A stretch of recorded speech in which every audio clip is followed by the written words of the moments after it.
o'rtoqlar, jak entor. Menimcha hozir ko'rayotgan bo'lsa, jakchilar qaltirashni boshlaydi. Jakimiz buzilibdi deb, jak dilerlari. Bu 50 ming yurgan, 2 yil haydalgan avtomobil. Balonlarni ko'raysanmi o'zi, velosiped bo'lib qolibdi. Rosa ko'p. Bu O'zbekistonning bu Urishda viloyatini rosa ko'p aylanib chiqqan. Ana bu sayohatchi aka, Shahzod aka degan. Tak, o'rtoqlar, jakka nima bo'lgan? Mitanchilar, sirdaryolik mitanchilarning aybi. O'sha yerda trubkani ko'raysanmi? Mitanning trubkasi, tormoznoy trubkani, xamuti tormoznoy trubkani yeb qo'ygan 2 yil davomida. 2 yil oldin qo'yilgan mitan. Mitanni ham masalan ishonchliga qo'ydirish kerak ekan, ko'raysanmi?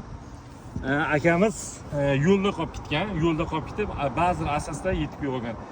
Ruchnoy tormozda tortib yetib kelgan. Bo'lmasam avariya bo'lish holati juda katta. Mitanchilar ayniqsa qo'yayotganda trubkalarga, tormoznoy trubkalarga yaqin qo'ymaylar. Mitanni trubkalarini, xamutlarni. Bo'lmasam teshilib qoladi, sizlar aybdor bo'lib qolishlari mumkin, biron nima bo'lsa.